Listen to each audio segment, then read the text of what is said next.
ఓహియోలో జరిగిన ఇంకో సంఘటన కూడా మనం ఈరోజున చూద్దాం. మరి నీ ఓహియోలో మరి ఇంకో స్థలాన్ని కూడా పిలిచారు. ఇది దేవుని చిత్తమో కాదో తెలుసుకోవడానికి మరో చెట్టు త్వరలో దూరి ప్రార్థన చేశారు. దేవుడేమో వెళ్ళమని చెప్పారు. మరో 5 దినాలు ప్రార్థన చేశారు. అప్పుడు ఆయనకి ఆకలి వేసింది. కానీ తనకి ఇంకా జయం రాలేదు. ఆకలి మాత్రం ఎక్కువై చాలా బలహీనత వచ్చింది. చెట్టు తొర్రేమో ఇరుకుగా ఉంది. అందుకని కాళ్ళు చేతులు చాచుకున్నారు.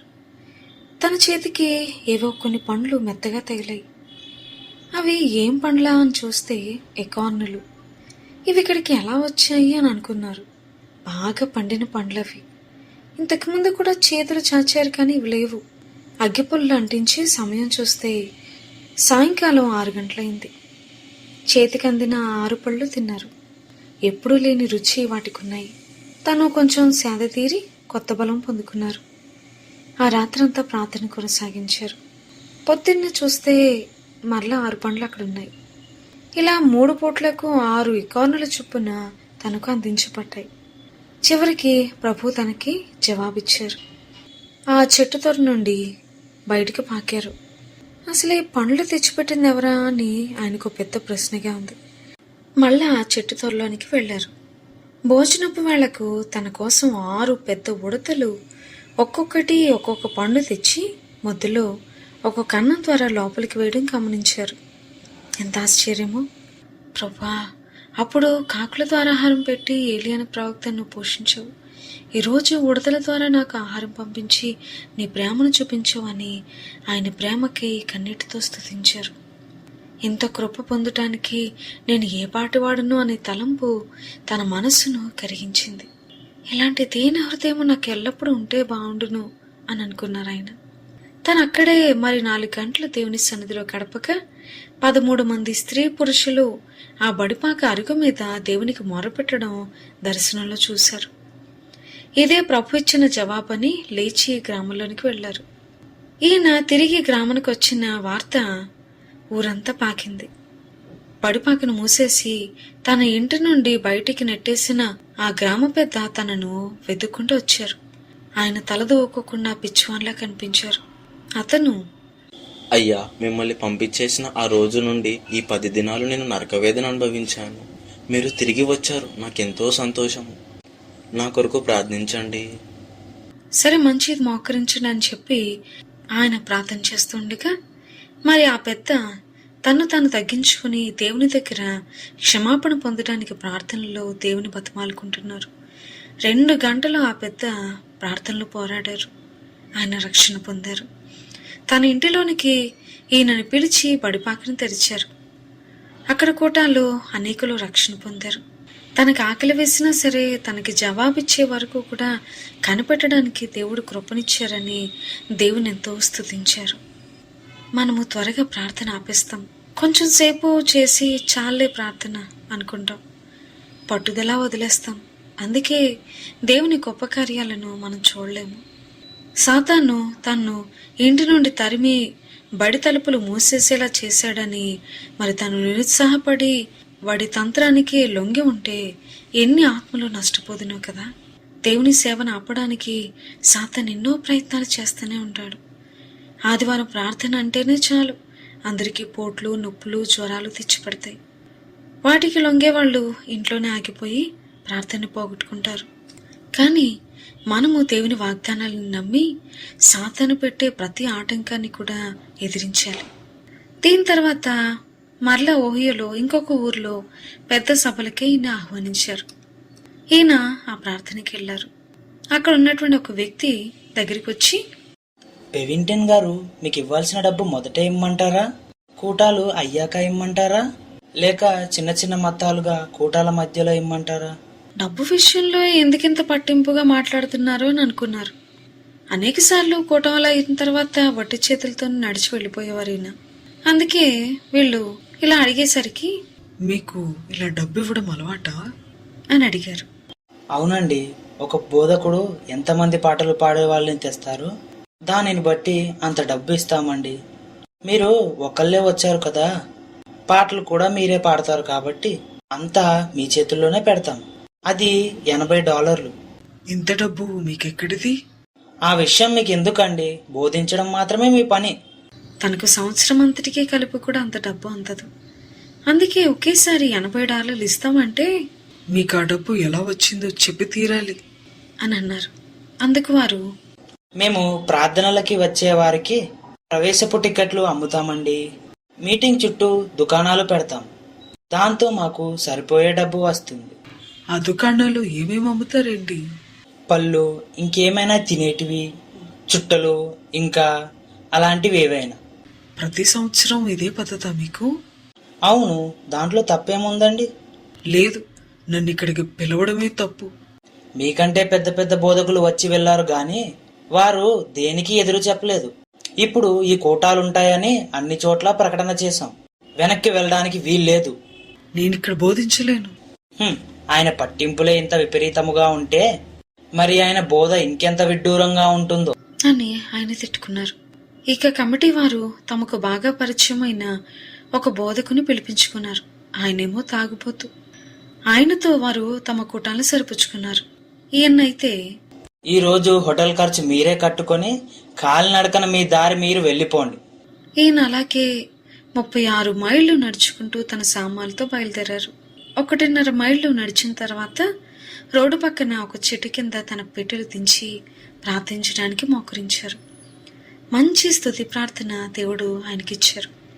వేరే వేరే దారులకు నన్ను లొంగనివ్వలేదు ప్రభువా, నీకు స్తోత్రములు. ఇప్పుడు నాకేదైనా ఒక బండి పంపరా అని అడిగారు. కళ్ళు తెరిచేటప్పటికి ఒక చిన్న బండి తోలుకుంటూ ప్రయాణం చేస్తున్న భార్యాభర్తలు ఆగి ఉన్నారు. వారికి ఈయన కొన్ని కరపత్రాలు ఇచ్చారు.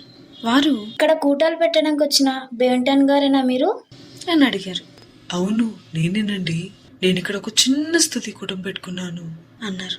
వారి బండిలో ఈయన్ని ఎక్కించుకుని వెళ్లారు. వారి ఊరికి వీళ్ళు ముగ్గురు కూడా కలిసి వెళ్లారు. అక్కడ కూటాలు పెట్టమన్నారు. దేవుడు ఆ కూటాల్ని చాలా బాగా దీవించారు. అనేకులు రక్షణ పొంది ఆత్మపూర్ణులయ్యారు కూడా. ఈ దంపతుల యొక్క కుమార్తె దేవుని సేవా పిలుపును పొందుకున్నారు. ముగ్గురు దేవుని వలన వాడబడి దేవుని సేవలో ఆయన నామమును చాలా బాగా మహిమపరిచారు. మరి ఓహియోలో ఇంకొక రాష్ట్రంలో ఐరంటన్ అనే ఊర్లో కోటాలు పెట్టడానికి ఏర్పాటు చేశారు. అక్కడ సేవకై మరి ఈయనకొక హార్మోనియం ఉంది, కానీ వాయించేవారు ఎవరూ లేరు. ఒక యువకుడు తన వాయిస్తానని చెప్పి ముందుకొచ్చాడు. అయితే అతడు క్షయవ్యాధి కలిగినవాడు. ఆయనేమో వాయించగలను కానీ గాలి కొట్టడానికి మాత్రం తనకి శక్తి లేదని చెప్పారు. ఈ స్థలంలో 16 నెలలు ప్రయాసపడ్డారు. ఆలెన్ అనే అతడు కొన్ని వారాలు హార్మోని వాయించి ఇక వాయించలేనని తన ఊరికి వెళ్ళిపోయాడు. ఈ 16 నెలలైన తర్వాత క్లీవ్లాండ్ అనే ఊర్లో కోటాలకే మరి ఈయన ఆహ్వానించారు. అయితే ఈయన ఐరంటన్ అనే ఊర్లో సేవా పోరాటంలో నిమగ్నుడై ఉన్నారు. ఎన్నో కష్టాల మధ్య సేవ కడుతున్నారు. ఆ ప్రజలను విడిచిపెట్టడం ఎలాగా అని దుఃఖపడుతున్నప్పుడు ఆ సేవను కొనసాగించడానికి 2 దంపతులు వచ్చారు. వారి చేతులకు మరి సేవను అప్పగించి క్లీవ్లాండ్ కొరకు 6 దినాలు ఉపవాస ప్రార్థన చేశారు. 7వ రోజున కూటాల నిమిత్తమై ఒక స్థలమును అదిగి తీసుకున్నారు. దానిని శుభ్రం చేస్తుండగా ఒక ఆయన ఈయన దగ్గరికి వచ్చి, ఇక్కడ షాప్ ఏమైనా పెట్టబోతున్నారా? లేదండి, ఉద్యోగ కూటాలు ఎల్లుండి సాయంత్రం నుండి ప్రారంభమవుతాయి. కుర్చీలు లేవే, ఎలా? ఉన్నాయండి. అంటే ఈయన భావము దేవుని దగ్గర ఉన్నాయని. నాకొక బండి ఉంది. ఆ కుర్చీలు ఎక్కడున్నాయో చెప్తే ఏ ఖర్చు లేకుండా ఇక్కడికి తెచ్చి పెడతాను. ఈయన బదులు చెప్పలేదు. ఈయన ఎక్కడ బస చేస్తున్నారో అడిగి ఆయన ఇంటికి వెళ్లారు. అక్కడ నా ఇంటి వారితో, ఈ బెవింగ్టన్ అనే ఆయన ఎవరు, ఎలాంటివాడు? మాకు అంతగా తెలీదు, కానీ 6 రోజులు భోజనం చేయలేదు. తూర్పులు మాత్రం తన గదిలో నుంచి వినిపించాయి. ఆయన ధనవంతుడా? లేదండి, మేము ఆయన ఎవరో తెలుసుకుందామని ఆయన వస్తువులు సదిరినప్పుడు కొన్ని పైసలు తప్ప వేరే డబ్బేమీ లేదు. ఆహా, అలాగైతే కుర్చీలు మూసే ఖర్చు తగ్గిద్దామంటే ఏం చెప్పలేదేంటి? చాలా విపరీతమైన వాడిలా ఉన్నాడు. ఏమండి, నా బండికి ఇప్పుడు పని లేదు, మీ కుర్చీలు లాక్కొస్తాను. దేవుని వాగ్దానములు ఆ కుర్చీలు ఉన్నాయండి. బండిలో పెట్టేంత అందుబాటులోకి అయితే ఇంకా రాలేదు అన్నారు. ఈయన భాష ఆయనకి అర్థం కాలేదు. సాతాన్ ఎప్పుడు కూటాల్లో చాలా జోక్యం చేసుకుంటాడు. ఈయన దగ్గరికి వచ్చి, సాతాను, కొత్త స్థలానికి వచ్చావు. నీ అవసరతలు ప్రజలకు చెప్పకపోతే కూటాలు ఎలా సాగుతాయి? అందరూ చేసేదే ఇది. కొంతమంది దేవుని కాకుండా మనుషులను అడుగుతారు. మరి నీకు మాత్రం తప్పనిపిస్తుందా? అడుగు, పర్లేదు అడుగు. ఈయన సాతాను మాటలు చెవిని పెట్టలేదు. దేవునికే తన అవసరతలను తెలియజేశారు. ఐరన్ టన్కు చెందిన ఒక సహోదరుడు కుర్చీలు లేవని చూసి మంచి బెంచీలను తెప్పించారు. ఆ బెంచీలు దించుచుండగా ఒక ఆమె, ఇక్కడ కూటాలు పెడుతున్నారా? నాకు హార్మోని ఉందండి, నేను వాయిస్తానండి అంటూ మరి ఆ హార్మోనియంను తెచ్చిపెట్టింది. తానే వాయించడానికి కూడా ఒప్పుకుంది. దాంతోపాటు 40 పాటల పుస్తకాలు కూడా దిగాయి. కూటాలు చాలా దీవెనకరంగా జరిగాయి. దేవుడు తన పనిని ఎంత చక్కగా చేస్తారు. మనం అడ్డుపడుకుంటేనే మంచిది. సాతాను మాట విని కుర్చీలు అడుగునుంటే గనుక దేవుడు చేసే ఆశ్చర్యకార్యాల్ని ఈయన చూడకపోదురు. క్లీవ్లాండ్ కూటాలు జరుగుతున్నప్పుడు చట్టనౌక అనే ఊరు నుండి ఆలన్ గారి భార్య ఉత్తరం రాశారు. ఆ ఉత్తరం ఈయనకి అందింది. అందులో ఆమె ఈ ఉత్తరం అందేసరికి మరి తన భర్త సమాధిలో ఉంటారని, ఎంతో రక్తమో కార్చారని, డాక్టర్ గారేమో చనిపోతారని చెప్పారు అని రాసింది. అందులో ఈ ఉత్తరం తీసుకుని దేవుని ఎదుట పెట్టడానికి తన గదిలోనికి వెళ్లారు. ఎవరిని తన ఎదుటికి రానివద్దని చెప్పి ప్రార్థన చేయడానికి ముందుకు వెళ్లారు. మొదట అసలు ఆలన్ బ్రతికే ఉన్నాడా లేదా అని తెలుసుకోవడానికి 11 గంటలు ప్రార్థన చేశారు. ఆ తర్వాత దేవుడు స్వస్థపరుస్తారా లేదా అని కనుగొనడానికి 9 గంటలు ప్రార్థన చేశారు. ఇలా దేవుని సన్నిధిలో కనపడుతూ ఉన్నప్పుడు మరి తన దర్శనంలో ఆలన్ చనిపోయి పడి ఉన్నట్లు కనిపించింది. చనిపోయాడు అని అనుకున్నారు. కానీ జాగ్రత్తగా చూస్తే మెల్లగా కుడిచి చాచటము, చిరునవ్వు నవ్వడము చూశారు. ఇప్పటికీ ప్రార్థన ప్రారంభించి 20 గంటలైంది. మరి ఆలన్ కొరకు ప్రార్థించడంలో ఫలితం ఉన్నట్లు మరి తనకి ఇప్పుడు తేటగా కనిపించింది. అందుకని ఇంకా ప్రార్థన చేయడం మొదలుపెట్టారు. ఇంకా 46 గంటలు ప్రార్థన చేసిన తర్వాత ఆలన్ లేచి మంచం దిగడము, అద్దములో తను తాను చూసుకోవడము ఆ దర్శనంలో కనిపించింది. అందులో ఉన్న అతను అసలు ఇది నేనేనా, నిజంగా బతికే ఉన్నానా అనుకుంటూ తన చేతులు పట్టి చూసుకుంటున్నారు. అతడు ఒట్టి అస్థపంజరంలాగా ఉన్నాడు. మళ్ళా 10 గంటలు ప్రార్థన చేసిన తర్వాత ఆలన్ స్వస్థత పొందుకున్నవాడి బలం పొందుకుని హార్మోని వాయిస్తూ తానే గాలి కొట్టుకుంటూ దేవుని స్తుతించడము ఈయన దర్శనంలో చూశారు.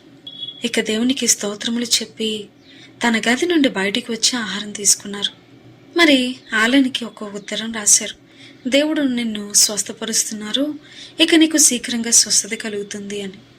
ఈలోపే ఆలన్ నుండి ఒక ఉత్తరం అందింది ఈయనకి. అందులో తన స్వస్థత గురించి చాలా విశదీకరించి రాశారు. తనకి ప్రభువు చూపించిన రీతిగానే సరిగ్గా అదే సమయానికి ఆలన్ లేచి కూర్చున్నాడు. భార్య బట్టలు ఉతుతున్న చోటు వరకు మెల్లగా నడిచొచ్చారట. ఆమె అప్పటికే పనిభారంతో అలసి ఉండగా ఆ దృశ్యాన్ని చూసి ఉలిక్కిపడి, లేచారెందుకండి? ఏ క్షణాన మీరు కింద పడితే ప్రాణం పోతుందా అని భయంగా ఉంది. అందుకు ఆలన్, నాకు చాలా ఆకలిగా ఉంది. భోంచేస్తే ప్రమాదం అని డాక్టర్ గారు చెప్పారు కదా. నేను డాక్టర్ గారి వశంలో లేను, దేవుని వశంలో ఉన్నాను. నువ్వు బెవింగ్టన్ గారికి ఉత్తరం రాసి ఉంటావు. ఆయన నన్ను దేవుని హస్తాల్లో పెట్టి ఉంటారు. నేనిప్పుడు పూర్తిగా స్వస్థపడ్డాను. ఆమె నమ్మలేకపోయింది. తనకు మతి భ్రమించిందేమో అనుకుంది. అదే సమయంలో పక్కింటి ఆయన అటేపు వస్తుంటే మరి అతన్ని చూసి, వచ్చి ఆలెన్ని చూడు, పడక నుండి లేచి భోజనం అడుగుతున్నాడు. ఆలన్ ఆమెను చూసి, నాకు చాలా ఆకలిగా ఉంది, కొంచెం తినడానికి ఏదైనా పెట్టండి, నేను పూర్తిగా స్వస్థపడ్డాను అని బతిమాలి దాన్ని నిరూపించడానికి రొమ్ముని గట్టిగా గుద్ది మరీ చూపించాడు. ఆయన విన్నపాన్ని తోసివేయలేక మెత్తగా ఉడకబెట్టిన గుడ్డునిచ్చారు. ఆలన్ దానిని ఒక్క గుటకులో మింగి ఇంకా కావాలి అన్నాడు. ఆ తర్వాత నిండు భోజనం ఆరగించాడు. 2 వారాల్లో పూర్తిగా బలపడి తిరిగి పనిలో చేరాడు. దేవుని దగ్గర నుంచి పూర్తిగా జవాబు వచ్చే వరకు కూడా మనం ప్రార్థనను విడిచిపెట్టకూడదు. అది ఎన్ని గంటలైనా సరే. ఈయన దేవుని దగ్గర ఆలన్ పూర్తిగా స్వస్థపడి లేచి చక్కగా దేవుని స్తుతిస్తూ హార్మోనియం వాయించే వరకు కూడా దేవుని కొరకు మరి ఈయన ప్రార్థన ఆపలేదు. మనం కూడా పూర్తిగా దేవుని దగ్గర నుంచి జవాబు పొందుకునే వరకు కూడా ప్రార్థనను ఆపొద్దు. మరి దీని తర్వాత దేవుని మీద అనుకుంటే దేవుడు ప్రతి అవసరతని ఏ రీతిగా తీరుస్తారనేది, అడుగడుగునా కూడా ఏ రీతిగా తీరుస్తారనేది మరి వచ్చే వారం చూద్దాము.